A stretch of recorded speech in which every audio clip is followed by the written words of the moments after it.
Jeffrey is in the most boring lesson of the day. Maths. I hate maths. This is so boring. He puts his head on his desk and begins to daydream about becoming rich and successful. Jeffrey did this every single day when he was in school. So how do you think his life turned out? Adonis. Adonis is a masculine man, and so when he sees young Jeffrey daydreaming, he wants to help him. They do dream of a good life, but they use a plan to achieve that dream, young Jeffrey. Today I'm going to show you how a masculine man thinks. Planning to record this video just made me freeze for a second, and I realized how important this work is. Because it seems like a vague topic of, how a masculine man thinks, but this isn't something that you've ever been taught before, is it? You've never once had a class on this. You had classes in school about the mitochondria as the powerhouse of the cell, or some stuff that will get us cancelled if we talk about how crazy it is, but you were never taught this stuff before. And if you were part of the unfortunate majority of young men who didn't have masculine role models, then you probably have no idea how a masculine man actually thinks. So I'm going to tell you from my understanding, as I've went through my own journey of being more masculine, what the transformation has been in the thoughts that I have in my mind. This isn't much of a clickbait video, and it's not going to be that entertaining or that valuable. This isn't like a top 7 ways to get girls, which is going to get loads of views. But if you are here and you sit and watch all of it, you're probably more of like the intellectual, more intelligent than like the people who need the Andrew Tate shorts. Like, Andrew Tate destroys the feminist, yes!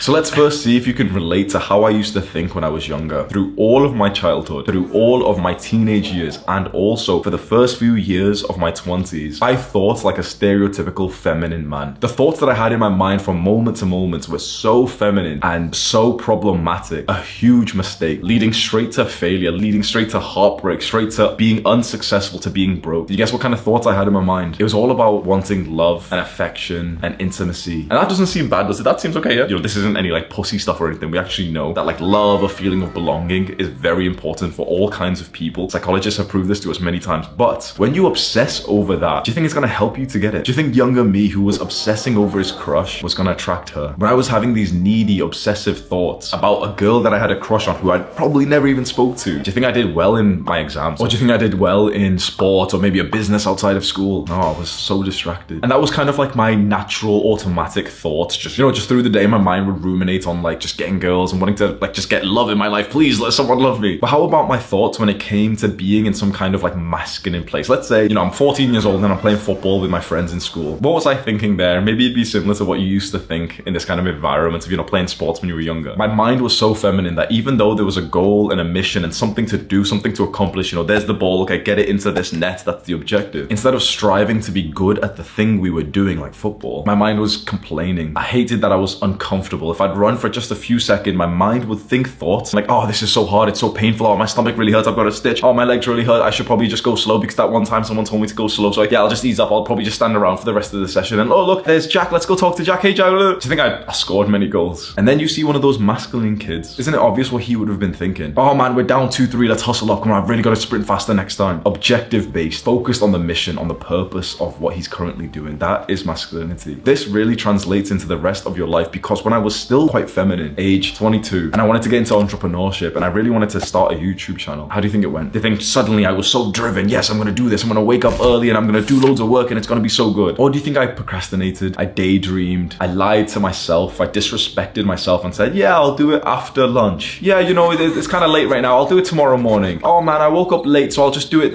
later on, yeah, after the gym. Excuses, excuses, excuses. One of the best parts of becoming more masculine is that your brain just makes and also accepts less excuses from yourself. And I'm not some like ultra masculine uber chad, really like clued in guy. I'm new to being masculine myself, and 25 years old. I'd say I've been masculine for maybe 1 to 2 years, because it just never was in my mind. It's not one of those things that you got a class in school. It's not one of those things that the world tries to tell you to be. In fact, the world pushes you away from this. Because haven't you heard this from childhood that, being a man is toxic, that thinking like a man is toxic? Just today I've had a realization that I have mentioned before on camera, and it's a very controversial take, but it is absolutely the truth. A huge part of masculinity and having these masculine thoughts in your mind is that about sex, and not so much about obsessing it and needing it, but to appreciate the beautiful women that you come across. You've heard for so long that you shouldn't sexualize women, that they're not objects, they're not sex objects for you to stare at and everything. It sounds really odd for me to tell you that that's not really good advice. That really the good advice that will give you so much more love and connection in your life, it's to actually feel completely fine, comfortable, confident in sexualizing women. It's a big important part of masculinity. Now that I've kind of said it like that, it kind of seems like common sense, doesn't and if you were a masculine man, you'd naturally just sexualize women. Now, they've told you not to do this, that it's evil, that you're a bad person for this. But mark my words, a woman might say that she doesn't want men to sexualize her, but that same woman will sleep with a guy who sexualizes her. You see, this is just one small issue where what you've been told isn't actually what will work to give you a good life. And there's definitely going to be people watching this thinking, see, Hamza's a rapist. He just said they're going to take this the wrong way, but you can see what I'm saying here. I'm not saying to be weird or to obsess over getting laid or to like stare at a girl and make her uncomfortable. But if you do want to pursue something with a woman, she needs to kind of see it in your eyes that you want her physically, that you want her emotionally, spiritually, sexually, that she needs to see this. And so when she sees you with so much conditioning that you like, you're kind of scared to even look at her body, you're scared to compliment her, she puts you in one of two categories, Jeffrey or Adonis. And which one do you think she's going to put you? If you're like this very timid guy who's like, so modest, yeah, like I'm a male feminist, I don't care about sex. This doesn't mean that you have to be a degenerate. This doesn't mean that you have to be like sex obsessed or anything. But a healthy masculine man finds the sexual and romantic sides of his life incredibly important. And even if, for example, let's say you're waiting for marriage, you should still feel this core masculine energy inside of you that wants to get women. You don't need to indulge in it, but it's important to have these thoughts and this feeling and to just harness that energy into something productive. Because so many guys, so unfortunately, have believed the lies that we've been told for all of our lives, which I don't blame them for, because when everyone's telling you, yeah, act this way, don't be masculine, you're a rapist. Well, I can't blame some young Jeffrey who believes that, can I? I don't know if this is common sense to you, but this was almost like a realization for me of how beautiful work like this is, where you can go online and you can hear essentially the thoughts, right? The words of other guys. And if you want to be like those other guys, it may be absolutely life-changing for you to consume their content. Maybe you've already thought to yourself that what you've learned from me has been quite valuable. When you really think about what this is